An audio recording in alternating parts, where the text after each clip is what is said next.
You might. All right.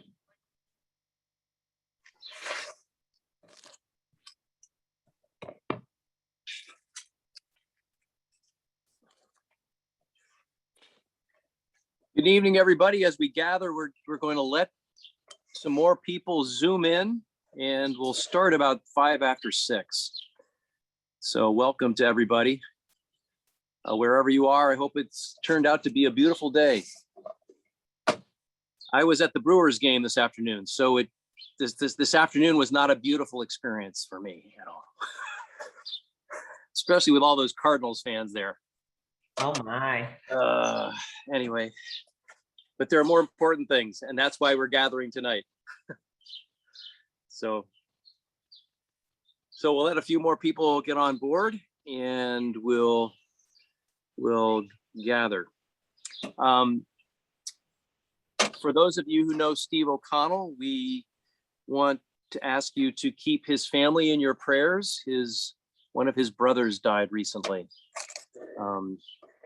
So Steve is almost always on these webinars, and as many of you know, an activist and an active community member in Sherman Park.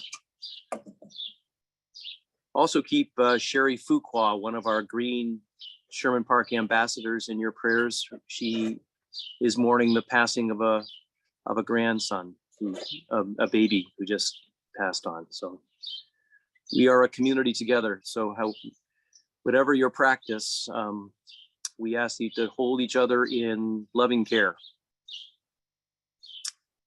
And that's what we're about as an environmental collaborative office and as part of Sherman Park Community Association. For those of you who don't know, I'll give you just a little bit of an introduction while we wait for some more people to come on board, because we want to give Kevin from Green Homeowners United the vast majority of our time tonight from 6 to 7:30. And we also are glad that Jermaine is on board with us, representing our community association and all the good work that Jermaine's done to help us as homeowners. The Environmental Collaborative Office, as many of you know, is an office of the city of Milwaukee, seeking to live into the vision of making Milwaukee simply to be a greener city. And we are the second formally formed Environmental Collaborative Office neighborhood here in Sherman Park. The first was Lindsay Heights and Walnut Way. So we are, since the beginning of the year, been moving forward to create a strong environmental justice group within our community. And when we say environmental justice, that covers how we care for our yards and gardens and houses, how we care for the waters that we all share, how we keep our neighborhood clean, and how we move beyond toxicity, whether it be environmental toxicity or toxicity in our relationships. Along with SBCA, we're seeking to create community for all. So, I think we'll launch in, and maybe some more people will be joining us. Again, we're the Sherman Park Environmental Collaborative Office. Some of our eco ambassadors are with us tonight. I'm seeing Ann Knadler and Mabel Lamb and Jermaine from the Community Association. And there are others who are part of this as well, who are with us. Lauren Popping from the community with Steve O'Connell, excuse me. And Sherry Fuqua from Middle Ground, and Reverend Martin Childs from Pilgrim Rest in the northeast part of Sherman Park. We represent different quadrants. Ann represents the uptown neighborhood in the southwestern quadrant of Sherman Park. So we have been offering webinars since the beginning of the year. That's one of the things we've been contributing to the Environmental Collaborative Office effort. And actually, Kevin was one of our first webinars as we moved into the spring and summer. Kevin is the chief economist and driving force behind Homeowners United. And I'll let Kevin tell you more about that organization and what all the good work they're doing as they're trying to help us all green our homes, save some green as we become green. And again, we're tonight, Jermaine will be joining and sharing some of the connected programs that are offered through SPCA and through the city. And we'll allow time for questions. And knowing that Kevin and Jermaine have all the answers, we'll open that. And then we also appreciate Cedric Walker, who's with us tonight. Cedric is recently working with green homeowners in the Sherman Park neighborhood. Cedric, we welcome you. And we also welcome all the ideas and thoughts that you might have. We'll leave some time at the end too to make any announcements related to our environmental work here in Sherman Park and anything else you have to offer for the good of the community. So without further ado, let me introduce Kevin Kane, Chief Economist for Green Homeowners United. And again, thank you, Kevin, for being with us, Jermaine as well, and Cedric. And thanks everybody for participating tonight. Evening, everyone. Thanks so much for joining us as we go ahead and talk a little bit about some of the many opportunities that many people have to upgrade their homes to help be not just having more comfortable, higher value, and lower utility bill homes, but to actually be green homeowners, to set the model for how other people can follow to help us fight climate change. Because it turns out upgrading homes to do so is one of the most important things that we can and should be doing. So tonight we're going to talk a little bit about some of the programs that are out there now, some that might be coming, and how other programs that are out there can kind of all roll in together to help you do one of the most important things, again, not just for your home and your family, but also for the planet as a whole. So I'm going to go ahead and switch over to that. Okay, is that all coming through, everyone? Yes, wonderful. Yes. All right, so I'm with Green Homeowners United. We are a social enterprise that was launched about a little over a year ago to help people understand what improvements they can do to fight climate change and help make it truly affordable for people, to make it so whether it's fair green financing or encouraging rebates or just helping people understand what improvements make sense. We want to make that possible for people. We are trained energy assessors.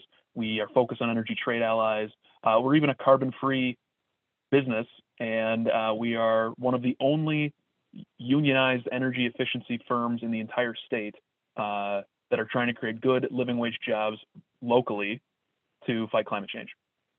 And so the first thing we again want to mention is upgrading homes to be energy efficient. It really, really matters. According to research by the National Resource Defense Council, upgrading homes to be energy efficient is the single biggest thing that we as a society can do to cut carbon emissions, even more than making every car an electric vehicle, every car on the road.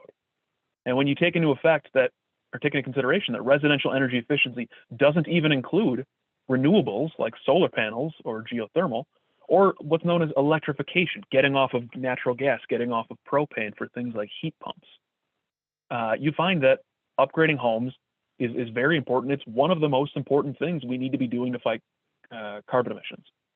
And we didn't feel that enough people were really screaming this from the rooftops, so to speak, which is why we started Green Homeowners United. We want to help people understand what you do at home plays a huge impact for the rest of society. So again, we launched Green Homeowners United to help people do that, to directly create the jobs, to be the sort of ambassador to drive and help you through the process of what improvements make sense. We, in the last year, have upgraded homes in 18 counties, urban, rural, suburban, everywhere in between, to help people identify what improvements matter, whether you have well water in a septic system or on propane or natural gas like most people in the city of Milwaukee are. And so we have hopefully a helpful little flow chart to help you understand how this might impact you. And so we're going to ask a couple of questions, and I want you to kind of think of how this might impact you, because between some of the programs that we're going to talk about tonight, some are relatively new, some are brand new, and some have been around a while, but you may not have fully heard of yet. And so the very first question I'm going to ask you is, are you planning on moving soon? Because if the answer is yes, well, then I might want to have you consider what we're going to talk about called a green mortgage, where mortgage lenders will roll in the cost of improvements when buying your next home, and you pay them back over time from the savings at one of the lowest interest rates possible for anything energy efficiency related. But let's say you're not moving. Let's say you moved recently, or you're not going to move anytime soon. The next question I would ask you is, do you have a mortgage right now? And does that mortgage have more than a 3% interest rate on it?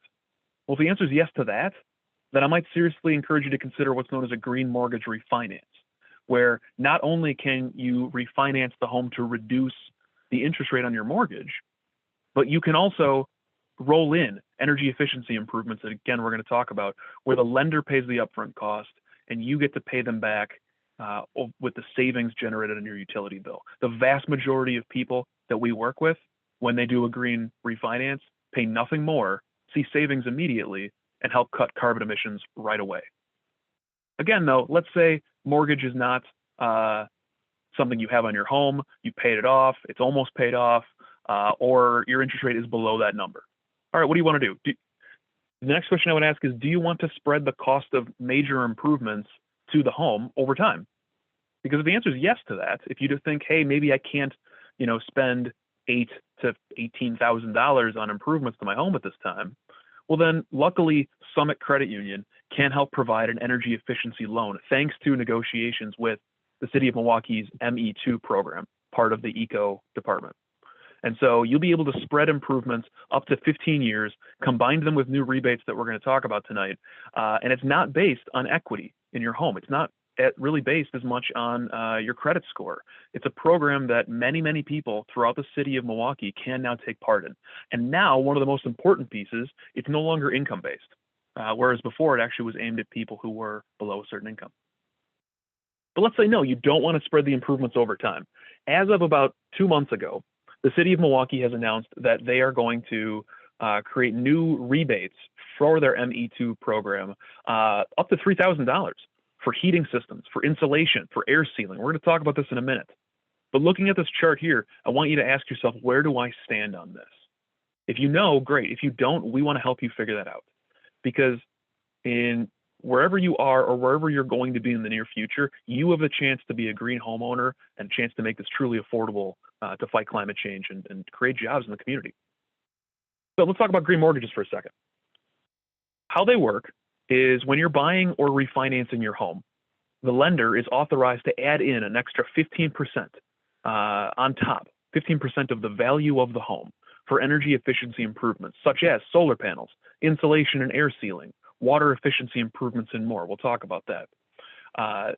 You add on the cost of those improvements to the mortgage, and they're banks, they're credit unions, they want that money back. But the idea is every dollar spent is at least $1 off your utility bill. I'm not sure they're doing this out of the bottom of their heart, but they're doing it because they see it as a way for them to, make a little more on what we're already paying We Energies and water department. It's not at our expense. So it's available for purchase or refinance. If your mortgage is above these interest rates here in the corner, this is one of the lenders we work with, interest rates as of yesterday. If your interest rate is currently above this, there's a very, very good chance that we can upgrade your home for no cash, no down payment, and with savings right away every month. Because it's approximately the same interest rate as a conventional home loan. Any lender that works with Fannie Mae, Freddie Mac, the Veterans Administration, or FHA can offer one of these green mortgages. Yet, most lenders don't. Most lenders have never been asked. Most lenders don't know what these are. And so we at Green Homeowners United also help push and encourage and support mortgage lenders and realtors to understand what these are, how they work, so that they can help more and more people do this. Because again, the vision is every dollar added to the mortgage by the lender, utility bills are slated to decrease by more than $1, whether it's the gas bill, the electric bill, the water bill, the sewer bill. So in effect, this is no cost for the vast majority of people that do this program. Again, buying or refinancing. The idea is, if this is your current setup where you're paying a fair amount for your mortgage and even quite a bit for your utilities, the green mortgage is, you might pay a little bit more for your mortgage, but you're going to pay a lot less for your utilities and you're going to save the difference. This is part of the reason why we really try to encourage this. It's one of the best ways for people to be able to afford to do the big improvements on their home, whether it's solar panels and insulating all over the house and heating systems and all the rest of that stuff. This can really upgrade many homes. Because again, $150,000 home, 15% of that's over $20,000 worth of improvements you could make through this process. And right now, all of the following lenders are offering some version of this. Of these, you may be most familiar with Associated Bank. They are the biggest bank in the state, based in Green Bay with locations all over the place. They were the first to do this. But since then, we have been urging and encouraging more and more lenders to do so. There are a few that are planning on it very soon. If your lender is one of these, great. We can work with you to help make sure your lender does this. If your lender is not one of these for your current mortgage, there may still be a way to convince them to do so, and I'd love to talk with you. Because what we've learned is the most effective way is to reach out to specific people at these institutions with one of their clients or contacts and walk that lenders through how this works and how easy it can be. Because they really can help be the front lines of helping to fight climate change in our homes. Here's the reason I know this. This is my house. I was the first person in the state of Wisconsin, to anyone's knowledge, to have a green mortgage. I live in the exact average sized, average price house in West Dallas, one-story ranch, 1,700 square feet. And so we wanted to say, could we make my home, when my wife and I bought a few years ago, into a green home through this process? And since then, this program covered a whole host of different improvements: solar panels, a heat pump hybrid electric water heater. So now my water heating is powered by my solar panels. Low E double pane Energy Star windows, insulation, air sealing, water improvements. For my home, the lender added $29,000. It was Associated Bank. Associated Bank added $29,000 to my mortgage. We had an energy report here in the corner, as you can kind of see. It covered solar panels, windows, doors, heat pump water heater, insulation and air sealing, all these things. And immediately, though, the appraised value of my house was appraised to be $34,000 higher, meaning that I could sell the house tomorrow. The lender would get their money back, I would make a little money, and the house would permanently have lower carbon emissions. Most importantly, though, every month I owe the bank back. It's rolled into my mortgage. They invested this money and I'm going to pay them back. But the change to my monthly mortgage versus what it otherwise would have been is less than every month's utility bill savings on average between water, gas, electric, and sewer. Meaning this is effectively no cost for me. There was no upfront cost. There's no higher interest rate that if I would have chose a different type of mortgage. The monthly savings are less than, the monthly costs are less than the monthly savings in an average month. That's usually the case. This is not a second loan, and I am not locked in for any period. So I'm a fan, but we want to help make sure others are too. And so the vast majority of people we work with see the same result, that it increases the value of their home. It makes their home more comfortable. It reduces utility bills, and it effectively is no cost when you factor in the utility bill changes. You just move who you pay. So let's say you're buying a home, or you're thinking of buying, or you know somebody who's looking to buy a home in Milwaukee. We want to make sure that you know how this works with green mortgages, but that there's also a couple of other things that roll into this as well. If you are going to buy a home and you want to ask one of those lenders or one of a different lender who might be open to it if they would be doing a green mortgage, what to know is you can add in up to 15% of the value of the home. That's $25,000 on average for the average city of Milwaukee home. You can automatically include $3,500 for energy efficiency improvements or more if you get an energy assessment, which we'll talk about in a bit prior to closing. And roll in new City of Milwaukee ME2 rebates that can be up to $3,000. So this could be, far more than that number, plus whatever the full cost of solar panels are. So it's $3,500 plus rebates or more if you get an energy assessment to a maximum of this 15 number, plus the cost of solar panels up to that 15 too. So $25,000 can do a lot to help make your home far more carbon reducing and energy saving. However, if you are a first-time home buyer in the city of Milwaukee, you are also eligible for a $5,000 to $7,000 down payment grant through the city of Milwaukee's program, working with organizations like ACTS Housing and HRI, Housing Resources, Inc. And so if you know someone who is saying, I'm thinking of getting my first home, or, I'm not sure I can afford it, well, maybe they can, because you actually can roll both of these in. You can get the down payment assistance grant that helps you afford a home, and you can get the green mortgage that helps you make that home more livable and higher quality. On top of that, Associated Bank, again, one of the first lenders, is also offering an additional up to $4,000 down payment for those in Milwaukee County and surrounding counties who earn less than $67,680. And let's be clear, they did this because of amazing organizing from folks like the Metro Milwaukee Fair Housing Council, the NAACP, community groups like Sherman Park Community Association, and Citizen Action of Wisconsin, and many others. So again, all these lenders are often doing this because of amazing work like those of you who are on this call. So together, it means that you can find yourself being eligible for as much as $11,000 down payment and tens of thousands of dollars in energy improvements to the home. Very, very few people are aware of how this all operates. We have successfully been able to do this, and we will happily show other people how to do the same thing. It's a great time to, buy a home and make it green. The more important thing is no higher interest rate, there's no extra fee, and every $1 invested is to reduce utilities by at least $1. So there's no really extra cost in doing this. So, okay, let's take a second and figure out, what are we actually talking about? I keep saying upgrading the home, make improvements to the home. What does that mean? What are the things that we tend to look for? So first thing we almost always look for is something known as air sealing. If the air that you spend money to heat and cool leaks out of the home, well, then you're going to end up spending more to heat and cool the home. And so if we can stop the air from leaking in and out, you're going to save money. We're going to look at LED light bulbs. We're going to look at solar panels on your home's photovoltaic to counteract your electric bill. One of the most important things too is insulating the attic after air sealing it to make sure that you have you're able to keep heat in the home. The Department of Energy recommends that our attics be at least 16 inches of solid insulation, like a blanket, over our homes. But yet 9 out of 10 homes don't have that. And so to find out, just go upstairs and take a measuring tape and see how thick the insulation goes. Additionally, smart thermostats. These things are smarter and smarter, can learn your behavior, can be very efficient at heating and cooling. But it's also things that not everyone thinks about. Insulating basement, what known as rim joists, the section of the basement where it kind of sticks out above ground, where it stops becoming a concrete block or masonry, and it starts becoming the wood floor joists. Insulating this, very, very important. A lot of wires and pipes go in and out there for your plumbing and your air conditioner or whatever. There's also basement walls.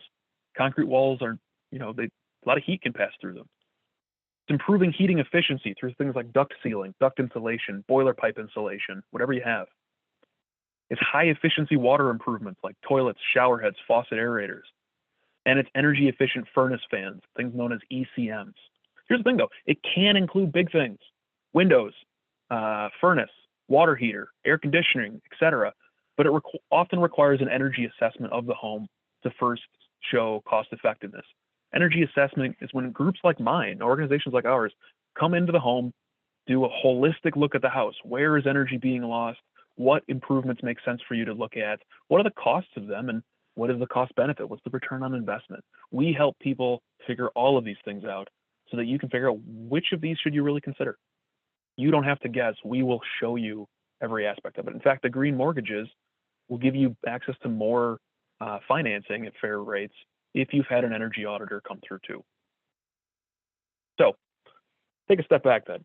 Whether you are paying out of pocket, whether you're using a green mortgage or financing in other ways, such as the Summit Credit Union option, if you live in the city of Milwaukee, you don't have to just live in Sherman Park, but if you live in the city of Milwaukee, you may be eligible for the following additional rebates. These are the new program that the ME2 program through the city of Milwaukee's ECO office is now offering as of only a few weeks ago, really. Air sealing and super insulating attics and walls.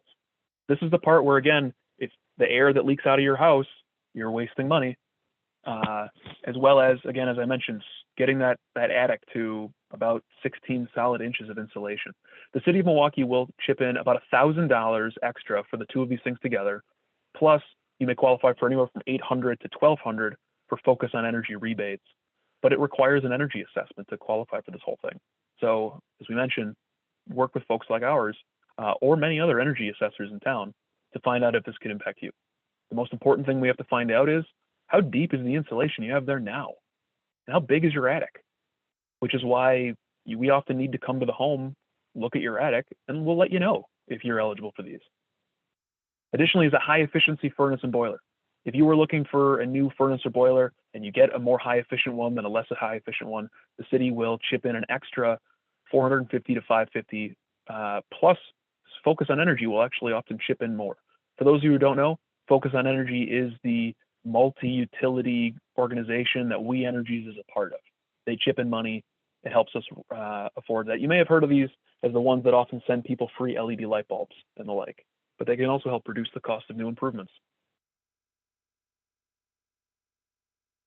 Heat pumps to replace air conditioning, $1,000 from ME2. Not a lot of people know what these are. These are very common in the South, but they're not that common in the North yet, and they're starting to be. Heat pumps are really the sort of next generation of heating in a home. There's three ways for a house to fight climate change. We talked about it at the beginning. It was residential energy efficiency, it was renewable energy, and the last one is called electrification, getting off of gas. Why? Well, you can make electricity green, solar, wind power, etc., but you can never fully make natural gas green. Not fully. It'll still always be carbon emitting. It's better than coal, but it's still a problem. Heat pumps are like normal air conditioners, but, well, actually, I should say that heat pumps are like very efficient air conditioners, but they can also heat the home too. Now, that being said, the reason they haven't been as common in the North is because they don't work as well below freezing, which is why many homes will end up having a furnace and a heat pump. The heat pump will cool a home and it will heat the home above freezing with the furnace or boiler as the backup. And you're going to start seeing these more and more, which is why the city is starting to incentivize them together. Additionally, for the very first time, the city has never done this before, they are going to do a combination rebate for air sealing, insulating, and replacing the heating system together, an additional $1,000 from the ME2 program. So if you do, a combination of these all at the same time, the city will further incentivize you to make that possible. And Green Homeowners United is one of the only firms in town that can do all three, thanks to some partnerships from some folks who are here tonight. What this means is for most Milwaukee homes, that is enough to cover about 40% of the cost of attic insulation and air sealing, or almost 100% of the cost if you are already planning on replacing your heating system. So if you are thinking, hey, maybe now is the time to replace my furnace, replace my boiler, or even replace my AC, possibly with a heat pump, then you can also have your home insulated and air sealed for very, very little additional cost. Or if you're thinking, hey, maybe I want to insulate as we're starting to go into fall and winter, well, the city wants to really make that effective. These funds will not be there forever, so it's a great idea to sign up sooner than later. Additionally, let's say, hey, rebates are great and all, but I really can't afford this no matter what. Here's the good news. These improvements and more can be paid for upfront by Summit Credit Union, paid back over time from the utility bill savings. Again, this would be for people who can't do the green mortgage, can't pay out of pocket, want to spread the costs over time. You can. The interest rate's a little bit higher than you would expect from a green mortgage, but for many, many people, this may be the only way that they can access some of the needed things like a new furnace, less drafty home, or new air conditioning. So again, regardless of where you're coming from, we should be able to find a way to help you. The last thing I want to mention is that, or one of the last things I want to mention, is that this is not the extent of the city's plan. Right now, in the mayor's proposal to use the American Recovery Program, ARPA funds, one of the big proposals that's out there is to do a major push to upgrade homes wherever there's a major utility burden, energy burden. The places in the city that have experienced much higher utility bills than other parts of the state. And to make sure that it's focused on the communities that need the impact the most. So the city right now the mayor's proposing a $5 million proposal to assist homeowners struggling with energy costs following the start of the COVID-19 public health emergency by reducing their energy costs through energy saving retrofits, including insulation and HVAC systems. The vote is scheduled in late October. I encourage you to let people know how you feel at the city council.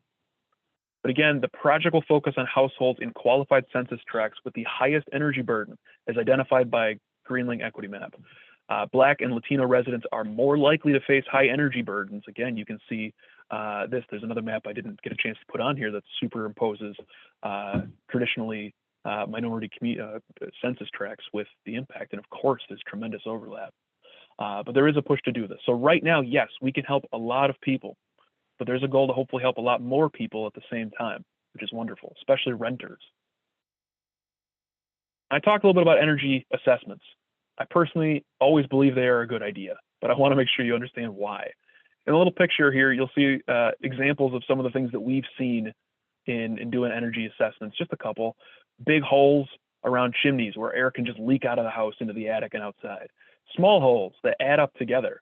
I cannot tell you how many times I have done an energy assessment of a home and said, using devices like a blower door, a big device that measures air leakage, that I'm able to tell someone, the number of holes throughout your home is the equivalent of having a 5-foot by 3-foot door open every single day in your home.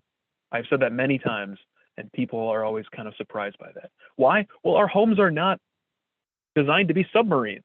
They're not designed to be airtight. In fact, the state of Wisconsin only required homes see air sealing requirements for new construction as late as 2010. Well, guess what? Most of our homes were built before 2010. And so most homes can benefit from this. It's a very simple thing to do, and you really should. Energy assessments will cost between $300 and $500, depending on how detailed you want to get. There are a number of people in town who offer these, and I'm happy to introduce you to some, or we help people at Green Homeowners United too. Having them can unlock additional rebates. I mentioned how the city's one may require it for air sealing. But it'll also give you a roadmap for upgrading your home and are usually reimbursable if you pursue a green mortgage, so they can be rolled into the cost as well. But just having an energy assessment is often a great idea. Down here in the corner is an example of the Department of Energy's Home Energy Score program, which ranks your house 1 through 10 against all other homes nationwide, with 10 being the best, 5 being average. And not only we can tell you where your house stands against all other homes, but present a roadmap for you of what it would take to get there, what it would take to get you to one of the best in the nation. Not just maybe tomorrow or this year, but over time. And give you a roadmap of, as you're planning future home improvement projects, what would it take to be one of the best in the nation? And there's some studies on this. Freddie Mac, one of the mortgage secondary market actors, they did a study in 2019, rated, i.e. assessed, homes sold for 2.7% more than homes that were not rated or assessed. So long as you show that report to the people considering buying your home. So to put it in context, that's about $4,000 or more to the average Milwaukee home. Getting an energy assessment will pay for itself like right away, even if you don't do anything that the energy assessment recommends. And they found that better rated homes sold for even more than lower rated homes. So while getting an energy assessment makes a ton of sense, improving it makes even more sense. Another study that was done last year by the American Council for an Energy Efficient Economy, a very well-regarded trade organization. They found every 1 point increase in this score, in the home's home energy score, increases buyers' willingness to pay by about 5 to 6%. And so really that's more than $8,000 in the average Milwaukee home per major improvement. So again, we can show you where your house stands.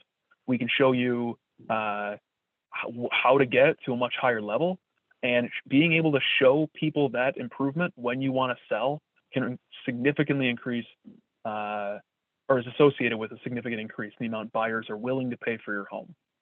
The nice piece is if you are getting a green mortgage, the bank will actually send an appraiser to show you how much the value of your home will increase. So you don't have to just trust us. The appraiser can tell you directly.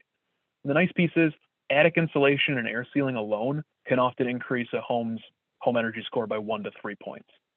So again, great opportunity now that the city is helping to provide to residents to not just make their home more comfortable, not just help their home reduce carbon emissions, not just help their home reduce utility bills, but to improve the housing stock and how much people want to pay to live where we live and improve our collective neighborhood strength. So I personally believe they're always a good idea to do. But let's keep it simple. In a moment, I'm going to offer a poll to everyone on this video. We'll take a few minutes. You can personally, it'll come up on your screen. You'll get a chance to vote and see, what you want to do. But let's keep it simple. First steps to take: call or email us to find out which of the programs that we talked about today may make sense for you. There's a few others that Jermaine is going to talk about momentarily that's very kind of specific to certain neighborhoods. But if you're not sure, you can sign up for an energy assessment and we'll support you through every step. Or we can just have a professional come to your home at no charge to determine if your home would be eligible for the new rebates. Are you not sure? Let's just come over. We'll take a look at your attic. We'll take a look at your furnace or boiler, and we'll let you know whether or not you qualify for those rebates. And so right now, momentarily, you are going to see a poll. Let's go ahead and launch this. And we're going to give people a few questions or a few moments to fill this out, but it should be on your screen right now.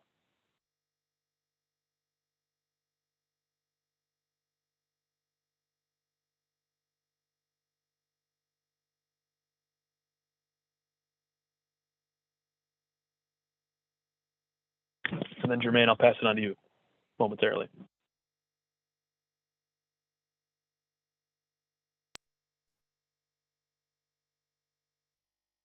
Kevin, I don't see the poll. You may not as a co-host, but the rest of you should. I see a few people have answered it already. Do others, maybe you just put in the comment box. Are you seeing it? Yes, I see it. Okay, thank you. I see it as well.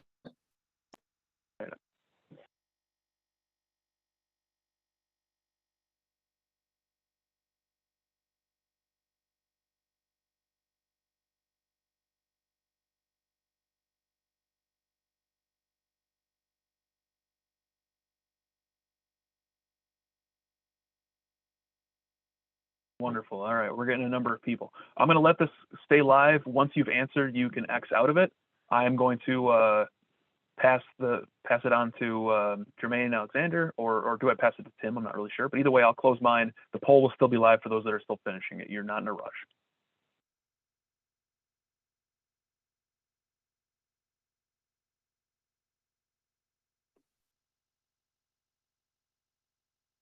And Tim, if you had anything that you wanted to add comment to in the middle here. No, I'm fine. Why don't you go ahead and Jermaine, since that'll flow from Kevin's presentation, and then we'll open it up for questions. Sounds And excuse me, just and in the midst of the presentations, if you have any questions, feel free to type them into the chat, and Mabel or I will pick them up and we'll ask them for you. Go ahead, Jermaine. Sure. Okay, welcome everyone, and thank you for attending with us tonight. There was a lot of information, a lot of new information, a lot of stuff that I'm familiar with how the programs had previously operated, and so the new enhanced incentives are always important to know about, because the more you know, the more it'll entice you to participate in the program. I see that the camera is still focused on you, Tim. I don't know if you are muted, if it will change to me. We have it on speaker? You're speaking on our. Okay. Yeah, put it on speaker view. Can you see me though as I'm talking? Yep, you're the only one we can see. Great. Yeah, I see Okay. it. All right, now I can see myself. That helps a little bit. So again, with all the enhanced incentives, and I hope that everyone is able to grab the information so they can follow up with Kevin and at least ask questions, if not, utilize the information themselves or share it with others. For me, being the housing repair manager at Sherman Park Community Association, of course, I'm familiar with all of the programs that our neighborhood has to offer, and also many of the citywide programs. So if you're not a Sherman Park resident and you're joining us tonight, feel free to reach out to me, to the office, and we can get back with you with on additional information, citywide information, and get you connected with the right person. But if you are a Sherman Park resident, I'd like to first talk about the Neighborhood Improvement District, and that's we should call that short for the NID program. And that has a shorter, it's about a third of the neighborhood. It has boundaries from Meineke to Burleigh, from roughly 30th Street to 51st Street. And this is a program that is not funded by any larger governmental body. It's not through HUD. It's not through the city of Milwaukee. This is a program that's fully funded by the residents that live within the NID boundaries. And it's an assessment that's collected along with your property taxes. If you have a single family, it's $50. If you have a duplex, it's $100. So it's $50 per unit. It allows you access to $5,000 within any 5-year period. And after that 5 years is up, you have access to that funding again. So it's a revolving fund after the 5 years. The main initiator is that you have paid that previous year's property taxes, because if you haven't paid your property taxes, then you don't have skin in the game. It's solely accessible just to owner occupants. So we do have those that have investment property or rental property in the area, and they do contribute to it. And, a lot of times you would think, well, if someone has contributed to something that they can't use, then it's not exactly fair. But in return, if you have a number of residents or neighbors on the block, and that's where your rental property is, and they're utilizing the funds to enhance their homes, then that will in turn, put your rental property in a better position, because the homes around you will definitely, be more attractive to someone that wants to rent from your home and to continue to contribute to your business. Because if you don't have a homeowner in there, or a renter in there, I should say, an occupant, then you're not collecting rent, and your business it's not as effective as it could be. So that NID program is very flexible. This is somewhere where the homeowner selects the contractor. So let's say, for example, if Kevin was your contractor of choice, is a licensed contractor, he provides the estimate for you, and it's completely filled with energy upgrades, then that will be your repairs that you will seek at that particular time. Of course, it does cover anything that is exterior related, but it does cover energy upgrades. So this is a flexible program where you don't have the additional stipulations. Based on your income, though, you may have a different contribution. So it's a sliding scale. Those are on the lower income side of it will pay nothing into it. It'll be a full $5,000 grant. Those are in the middle will pay 25%, and then 60,000 up to just unlimited. Then you just would pay 50%. And most people do max the grant out completely. So that is a very flexible program. Not many neighborhoods have what's called the NID. There's about 7 or 8 in existence, and they all do have some sort of a home repair component, and it's very helpful because it's so flexible. When you have a larger project like a roof, then we go into looking at what other programs could we leverage along with that. Maybe your energy upgrades, maybe it included solar panels, and it got pretty pricey. Well, there's additional programs that we look at. One, for example, is Habitat for Humanity. They have a critical repair program that they will pay 75% of the repairs, and 25% the homeowner would pay for. And so, but with the NID being so flexible, you could utilize your NID funds to pay your 25% contribution to the Habitat critical repair program. So being able to leverage programs like that and having something flexible, a program where there's not many stipulations on it, makes all the difference. When we talk about additional city programs, then they start to require, once you are deemed income eligible, those programs have their own contractors. So it goes out for bid. It's generally a licensed City of Milwaukee home improvement contractor. So you have to be able to do multiple repairs, because the city programs are going to first focus on anything that is a code violation or could potentially be a code violation, but with more and more of a focus on energy efficiency and making those upgrades, that they do take that into consideration. So it's very possible that that general contractor could partner with a company like Kevin's to do just that portion of the scope, bring them on as a subcontractor. So it all depends on what your needs are as a homeowner. And I'm sure the city programs will try to make it as accessible and flexible as possible. In the Sherman Park neighborhood, we have 2.5 target investment neighborhoods. So that would go by the name of the 10 program. And so we have 3 areas. One is the Tri-Block 10. That one is between the boundaries of 51st Street and 56th Street, from Center Street to Burleigh. And so that particular program would have up to $30,000 in funding that you can use. Again, it's a city program, but they would be flexible and work with energy upgrades. We have a second one. It's the Roosevelt Grove 10. That one is North 36th Street to 40th Street, from Concordia to Nash. And then we have half of a 10, which is bordered right around the Century City Business Park. So the Sherman Park will have the northern side, and on the southern side, that would be the smaller area, I think the Triangle, Triangle neighborhood. And so they would cover that additional area. But again, I have access to the information of the programs and the contact numbers. You can always reach out. But energy efficiency is as big as it can be, as far as with the city contributions. We got to make it larger. It puts people in a healthier situation.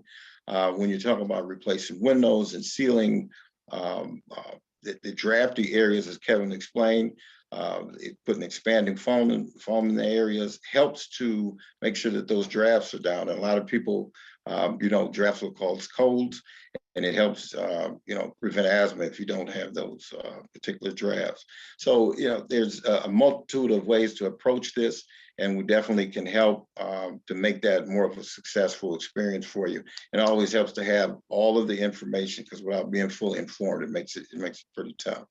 So basically, that's the overview of the repair programs, and I'm open to any questions as we have time allowed. And definitely put anything in the chat that you would have, any side questions on, and I'll try and answer it as we go. Thank you. Thank you, Jermaine. Thank you very much. So let's go back and maybe do full screen, and Kevin and Jermaine, if anybody has any questions for them. One thing, Kevin, as Jermaine said, some of the people who are with us tonight may not be Sherman Park residents. So some of these programs that Jermaine is talking about are citywide, and I appreciate, Jermaine, you're offering to help people who may not live in the neighborhood. But Kevin, what you're talking about is also available all around the state. Is that correct? Absolutely. So just to quickly share, Green Homeowners United or Sherman Park Community Association will help you navigate any or all of these programs, whether they're green mortgages, which are statewide. Anywhere in the state you can do these. The ME2 city rebates, only the city of Milwaukee. Focus on energy rebates for pretty much anybody, as long as you meet the rules, and even more if you're income based. But then whether it's neighborhood improvement districts, targeted TINs, or neighborhood improvement projects, or more, we will help guide it. So the short version is, sorry, Jermaine, call Jermaine or me. Between the two of us, we will help figure this out, or the people that we work with. We'll guide you through what improvements make sense to do. Great. So any questions for Kevin? Or Kevin, you have some friends that are participating tonight that may have some additional information to add. Is that like Bethany and others? I don't know. Are there? I'm actually here to learn about the programs and so that I can help spread the word, but also so for my own use. I guess I'm interested in learning, and maybe we can talk more offline, but I'm interested. So we did blow insulation into our attic and did some stuff, I don't know, maybe 10 years ago. But I'm wondering about, how, solar panels might add to that and if it's worth it or not. And we're not interested in selling it anytime soon. We're hoping to live out our years here. But so there's those kinds of questions. And I don't know if others on the webinar might be interested in that information, but if you prefer, we can talk offline about that. That's great. We had a webinar about the solar buy program that's available on the Sherman Park website. And I think that the deadline for that is coming up. Is that correct, Kevin, Jermaine? A week from today. Week Oh, from boy. today. Okay. Wow. And this, I don't know how many years they've been offering it, but there's a space that you can get on board with that solar buy program. Here's the good news. I was part of a solar group buy while doing it with the green mortgage. A lot of these things can be rolled in together. Even if you miss the solar group buy, that's okay. The vision of it is the more people who all agree to buy, kind of a collective purchase, the better the prices are. I saved a few $100s when I did it, but not so much so that if you miss it, you're like, well, I guess I lost my chance. No, just find out. Solar has never been cheaper than it is right now. We're big fans of it. Most of the people we help upgrade their home end up getting solar too, if they can. You can go to Google Project Sunroof, put in your address, and you can find out how much sun your roof actually gets if it's good enough for solar. You can find that out right now. You don't have to call anybody for that. Say that again. What's the website? I'll pull it up momentarily. It's called Google Project Sunroof. And quick, somebody who doesn't mind putting it out there, give me your address. Type it in the chat. I will look your house up right now in front of everybody. If you have fun. Who would like to offer their house? Who would like to offer their house? Oh, there we go. Here we are. All right. 2460 North 47th Street. All right, let's go ahead. Check your roof. Good luck, Ann. Just taking a little second. Look at this.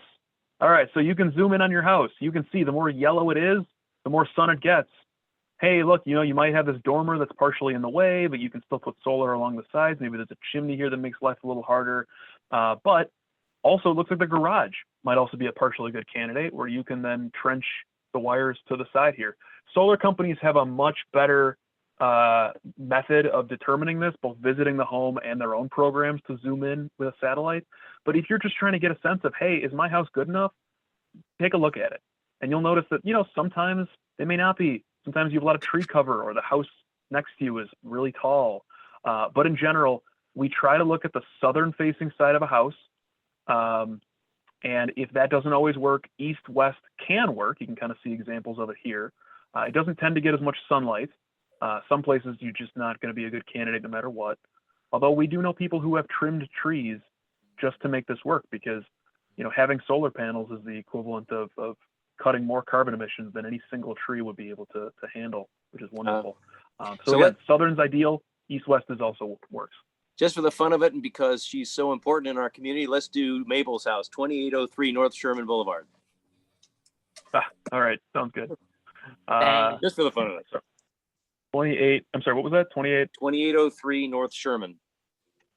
2803 North Sherman. There we go. Loading. All right, bad news, Mabel. I apologize. Looks like you have quite a bit of tree cover.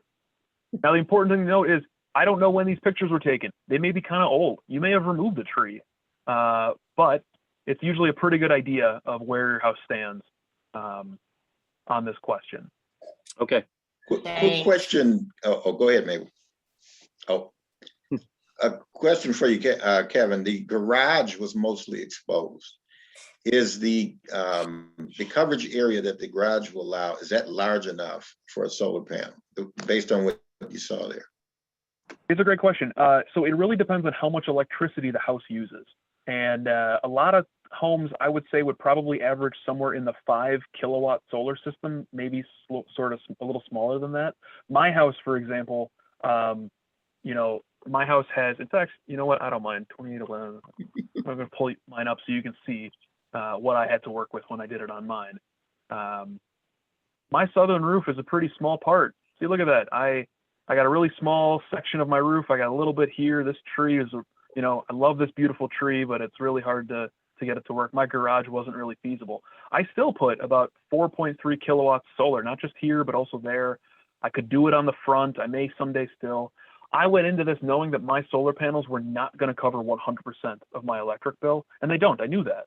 But even reducing it by 50% would be pretty great, which is about what we have. So mine is pretty small. We still did it. I'm glad we did. I wish I was my neighbor just south of me. Unfortunately, his name is also Kevin. He's the Kevin I wish I was. But all the same, you still can do it. Kevin, what about snow and ice collection on the solar panels? Sure. So for those of you who live in Wisconsin, we have this thing called snow. Happens every year. There's nothing we can do about it. That being said, I and many others purchased a roof rake to rake them off my solar panels. That lasted me exactly 1 year before I got sick of that. Vast majority of people do not use roof rakes, and they're fine. When people are factoring in the math of the cost benefit of solar, we're factoring in situations like that. We're factoring in how likely snow is to cover the solar panels. It's a little infuriating sometimes to see it up there and say, oh, I'm not getting as much sunlight. Here's the good news. Because light can travel through pretty light substances like white snow, and because solar panels are generally a darker color like black, oftentimes the snow will melt off a solar panel faster than it will off a normal roof. And that's been my case. So while there are times that you don't get full sun, that's kind of already assumed, and you can get a roof rake. I know one guy who goes up on his roof with a leaf blower. I would not advise that. But all the same, yes, they do make sense even in these climates. And you were wondering about insulation too. Yeah, what kind of insulation is blown into the attic? Is it just free for all blowing in there, or is it placed a certain No, way? it's a great question. There are many different types of insulations to work with. We tend to prefer what's known as cellulose insulation, which is recycled newspaper. That's kind of our preferred method. We like blown in insulation because it sort of falls into the nooks and crannies that are throughout attics. Attics are not always just flat surfaces, right? They sort of have some areas higher and lower, and you got joists to worry about, and sometimes bathroom fans and whatnot.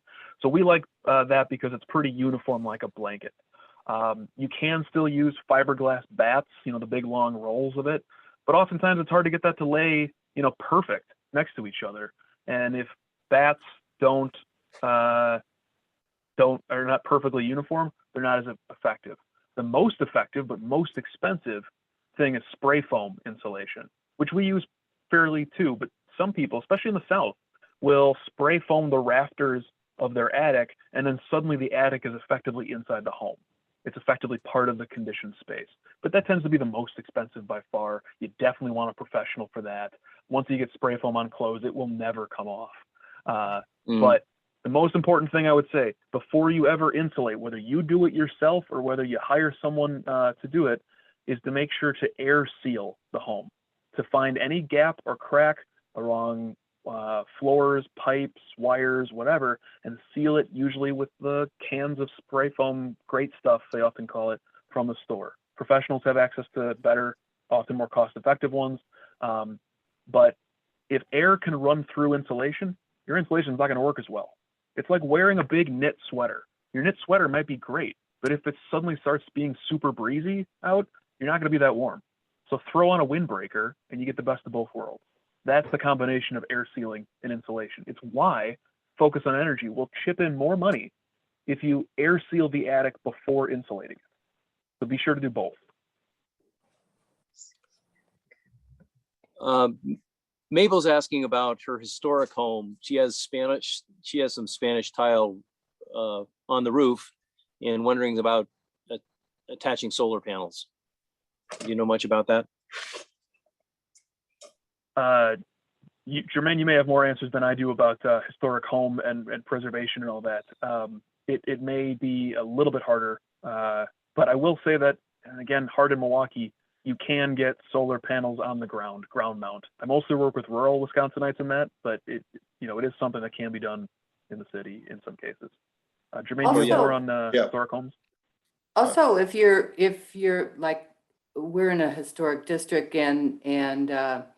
but I think that we could probably put solar panels on the garage because the garage is on the alley and it's not noticeable from the street. Yeah. And as of late, there have been installations of solar panels on historic homes. I think it has something to do with the visibility still from the street, how large you can put it. Mainly it's the placement, because from the street side, that's where a lot of issues come in with historic homes. They want to protect the integrity of the look of the home mostly. But there are some that have been installed. I think Mabel's main question is because she has that Spanish style tile roof. Where would you place that and not damage the tiles? So that would definitely have to come in. There'd have to be heavy debate as to how to install that. Of course, you don't want to lose any tiles, but I could probably see them removing a few so they could have placement. But that would be more for the installer. Great. It looks like we have State Representative Supreme Mora-Mukunda raising his hand. Oh, welcome, Supreme. Yeah, feel free to chime in. Hey, everybody. Sorry I'm late. I had a question about the solar panels, Kevin. One of the biggest challenges folks have is storage. And like, I'm getting my electricity and, it's coming in, but I can only use it at a certain time. But when it's nighttime, when we have those cloudy days, and I'm not able to capture all of that electricity, how then, what good is it to me then? And I know that the answer is batteries, and then where do you get them from? If you have an old Tesla that somebody broke down and you took the battery out of that, maybe you could store it there. But how do we utilize our solar panels when, the times we need them are at night and when it's cloudy and we haven't stored all that electricity we gathered on the sunny days? Great question. And then Bernadette, I see your question too. I'll make sure to answer that as well. Okay. So solar, we're part of a program, or part of a system that's known as net metering in Wisconsin. What it means is the moment you use more power, or you create more power than you use, at any given moment, minute, hour, day, week, whatever, you are credited for the excess power back to the grid at about the full rate. Which is great because you can have the solar panels, maybe if you're not home during the day, working to credit the power and the impact of that you're going to use in the evening. That's great. Net metering, however, breaks down if you create more power in a month than you use in that month. You will get it next month, but at a significantly reduced rate. And the reason that is because they're trying to discourage people from turning their homes into giant solar farms and just making a ton of money that way. It's not going to happen. But to the representative's question, what about storage? I mean, we all had that blackout or was it power outage for many, many hours, not that long ago, or days in many cases. And so solar on its own will not solve that problem. Unfortunately, solar panels are attached to the grid. And so I lost power for 2.5 days. My solar panels did not provide me power at any point during those days, even though they were sunny, because that's not how they're designed to work. They're designed that they are connected to the grid. If the grid is down, the solar panels are down. Was I upset about it? You're darn right I was, because we had all this coverage for the solar panels. So what do you do in that scenario? Well, there's only really a couple of ways where you can have solar and sort of store it. Whether it's because you have a solar panel that is like bigger than your need in a given month, the net metering thing I just talked about, or to prepare against situations like we just saw earlier this summer.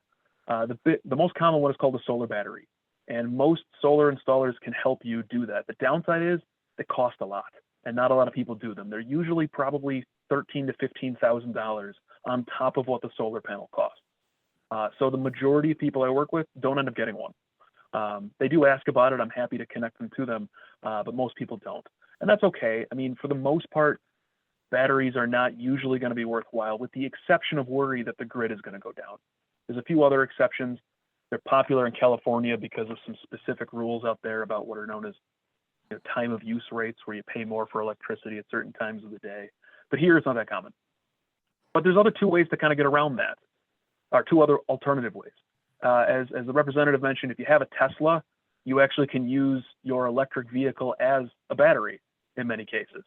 And I've seen it sometimes helping charge the home or use that excess power, store that excess power. Another one that you see a lot in rural areas of the country, and we help people in rural Wisconsin with this, is you can supercharge any excess power. Like, you can store it so that you don't lose it between month to month.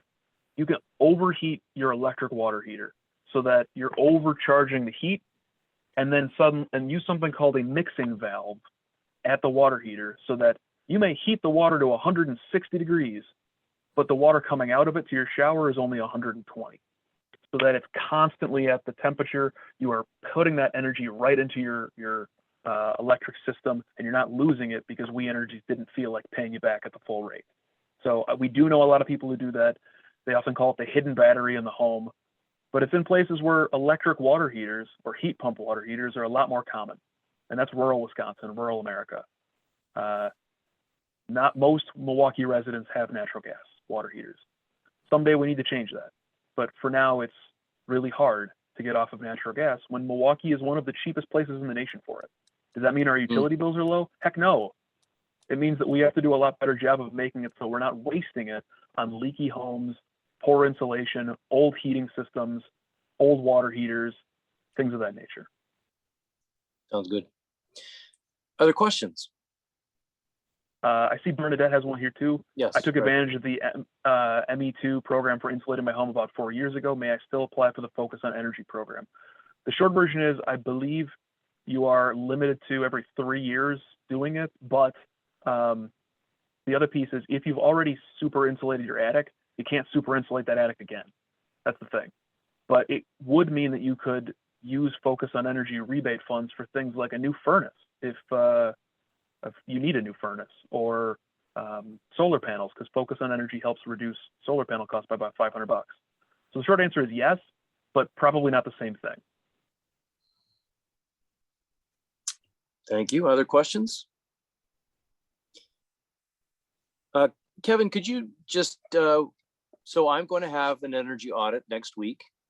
So for everyone to benefit, what are the steps? First step is to call you and make an appointment, and to decide whether you want the $300 or the $500 audit. But then what happens? What's going to happen to me and my wife as we have somebody come into our house? What's going to happen to us? Absolutely. All right. So what Tim is referring to about the different types is, we offer different levels of energy assessment on one's home, depending on how much you want to learn about it. And just to take an example, I'm going to, again, one more time, throw up a little image. Let me up there. This is a device called a blower door. It's a giant fan that goes into your house with a shroud that blocks the door. The door is open. It calibrates different levels of pressure inside and outside. And then we take this cover off, and it's a full fan. What it does is it depressurizes the house. It pulls air out of the home, creating negative pressure that pulls air in wherever it can, around, cracks through your attic, around windows, doors, basement penetrations, wherever air has the ability to leak in and out of the home, it's going to pull it in there. Blower doors are fascinating little devices that we're so happy to be able to use on air sealing, because when I'm running one of these devices in your home, I can walk around the house. I don't have to guess where the air leaks are coming in. I can show you. I can have you put your hand up and you can feel it blowing in, or we can combine it with a thermal camera, which again shows you heat transfer even behind walls. And I can show you with this blower door running where the heat loss is, where the air loss is, so that we can figure out where to solve it. When we're working on a home, we not only do it at the beginning to figure out where they stand, we'll do it at the end to show you how much impact we've had. And we'll often run it while we're working so that, again, I can walk around the house, find a problem, fix a problem, move on to the next problem. Because air sealing is a lot of little things throughout the home, little areas where air can leak in and out of the home. Warm air tends to leak out of the roof, tends to rise. So that's why we care the most about attics. We prevent it from leaving. But that then creates negative pressure that pulls air in, usually from the lowest point. It's part of the reason why your basement is generally colder than the rest of your house. That plus the lack of wall insulation. And so we really try to address, we spend most of our times in attics, basements, and crawl spaces. So people like to sometimes apologize that their place is dirty. Don't worry, nothing you have in your house compares to the attics and crawl spaces and basements that we sometimes have been in. Don't worry about inviting us over there. So in general, energy assessments, you will have the choice whether you want special diagnostic equipment like this.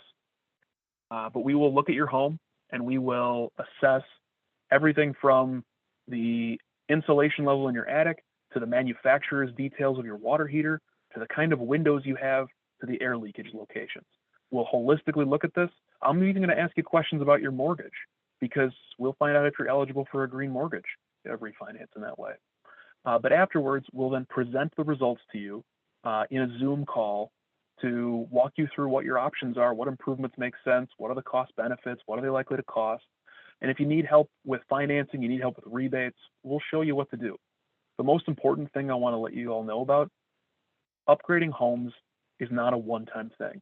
It's a process. And so I want to help you make your home one of the best in the nation. But over time, together, whether even if it takes a few years, let's make your home one of the best in the nation together, even if it takes a little while, because we'll do this together. You may not be ready to replace your air conditioner now, but a few years ago you might. And let's keep in mind how to make that house more energy efficient because you chose the high efficiency version, and we'll help make that easier for you. Which is why every house we work on, we give a welcome to your new green home document and a really cool shirt that I probably should have worn for tonight, but let me see if I can put this up here. Proud green homeowner. We want you to be very proud of this. Educate, insulate, organize. So with that, let's see if I can get this back here. Would love to help. We'll walk you through your home and show you what we find, but then we'll do the math and show you the result of that. Sounds great. Looking forward to it. So other questions for either Jermaine or for Kevin? I'm realizing that I'm losing my son, so I may become completely blacked out here. So any other questions? Or Kevin, it's great presentation. Thank you, Jermaine, for all the knowledge that you have and that you're willing to share, both of you. One general question I have, is We Energies able to determine how much energy is used within a zip code? That is a great question. I don't know the answer to that, probably, I would imagine. The nice thing is, though, you can call We Energies and get the utility data for the last year of almost any house in town. So if you want to know how much energy your friends, family, and neighbors use, you can call the number and they'll give it to you. So we can find that out. And really the only way we're ever going to significantly scale back carbon emissions from homes is not only that you all upgrade your home, but that you encourage other people to do so too. Right. Whether that's, the conversations or peer pressure, whatever it takes, right? You can do all those sort of things. So look up what your friends and family's utility bill are, help them find ways to make it a little better. I'll lastly mention that the city of Milwaukee is going to be doing a video explaining the brand new upgrades, how they work, why you should get them in a few weeks, and it'll be hosted at the home of our friend Steve O'Connell. So you'll be able to see a cool video that the city of Milwaukee will be circulating, and you may see my lovely face there as well, because we will be the ones interviewing him for the video, and you'll be able to share that with anybody, showing them why these things matter. Excellent. And Cedric is going to be assisting you in getting the word, continuing to try to get the word out into Sherman Park. Is that correct? Yeah, absolutely. Every little bit, and Cedric's been great in helping us draw attention to this. And we want to work with all sorts of people to draw it. So in the very near future, we may need to be helping to train more people to do this work, and we'll look to have local workers working on local homes. Hi, Kevin, this is Mabel. I just wanted to ask if you could talk a little bit about the partnership with the union. Absolutely. So Green Homeowners United is a proud member of Laborers Local 113. We are endeavoring to not just upgrade homes to fight climate change. As important as that is, we are endeavoring to make sure that we hit the triple goal of good for the person, homeowner, good for the planet, but also good for the workers. We want to make sure that our work is safe, our work is career oriented. It's not just a gig. And let's see here. But we're also creating living wage, family supporting jobs. This is just a couple of us who were able to join that day. There was a few people, there was somebody missing, but to upgrade homes. And so we are partnering with the laborers union because we want to be able to train people to be able to do this work, to make a career out of fighting climate change, to train them in skills that maybe they don't have now, but could have a career ladder to someday work on even better projects through, larger commercial projects that also need energy efficiency improvements, but also to make sure that they have health insurance and a pension and training program and safety and all the rest of that stuff. We worked with the laborers union, not just because they're right around the corner from Sherman Park and 63rd and Appleton, not just because they have a long history of being the union that represents workers who often were left out of the rest of the trades, but because they are one of the most people of color friendly construction unions there is, both here and nationally.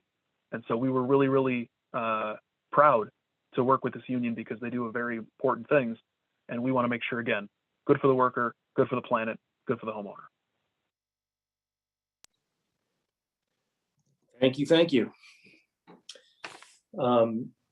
Yeah, that's a wonderful continuing benefit of this movement. So thank you, Kevin, for all the work that you're doing to make this happen and the ways you're seeking to reduce the footprint of our neighborhood and Wisconsin and the United States.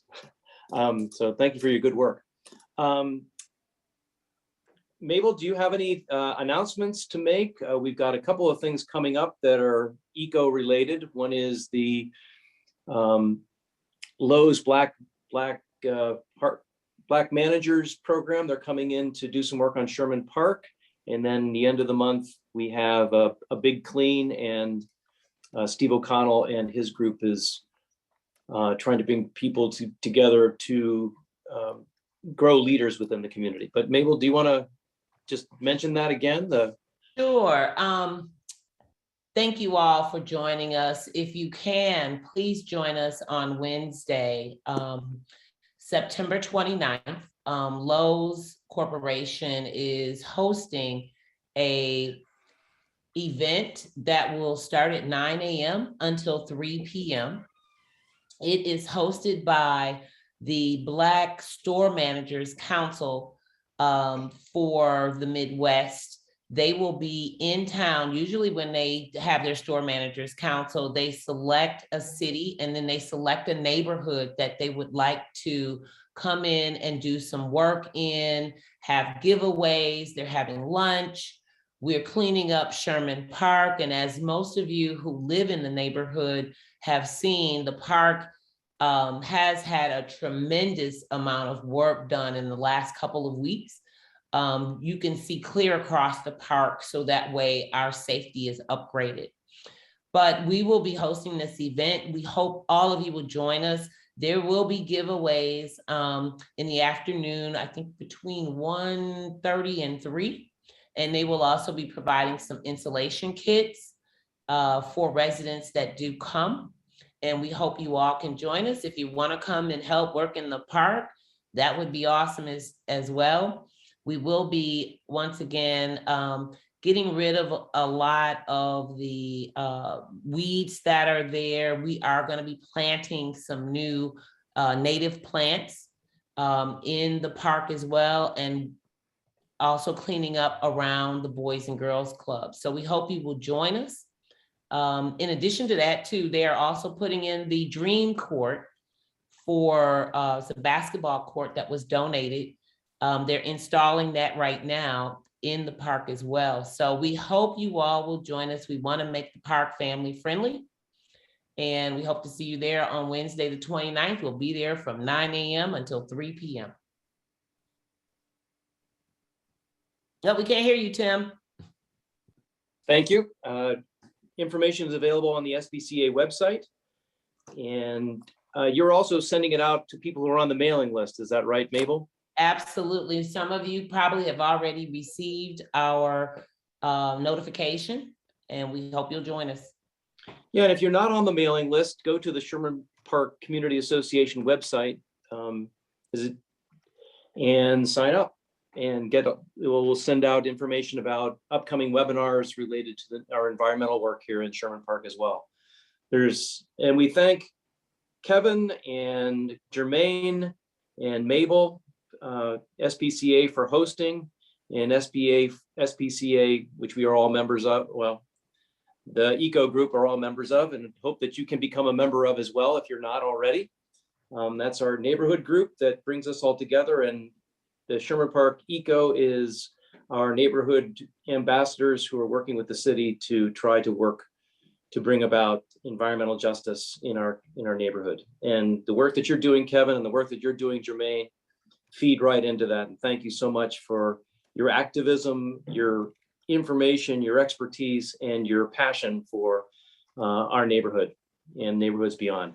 And Supreme, oh yeah, Supreme's asking, how much is SPCA membership? As a former SPCA staffer, we give thanks for your work, Supreme.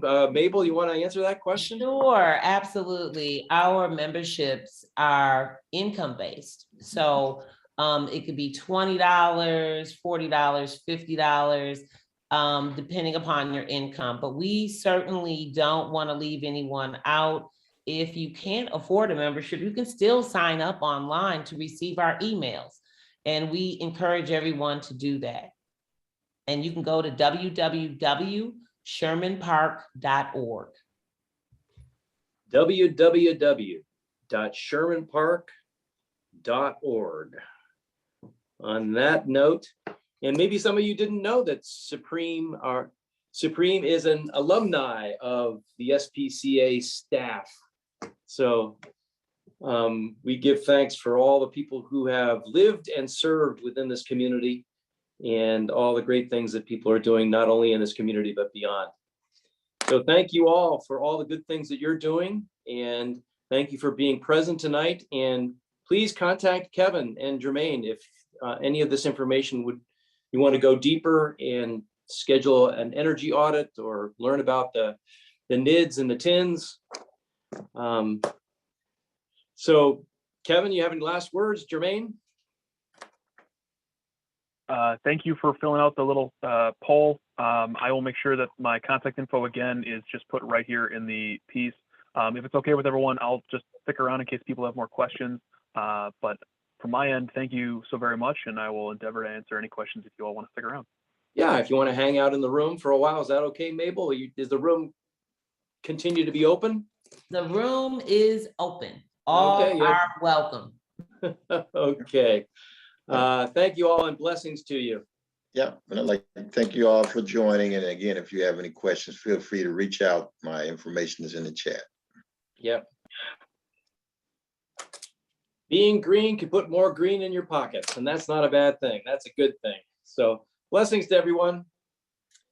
Take care. Oh, and remember that the webinars are available on the SPCA website. So take a look at them. Good night, everybody.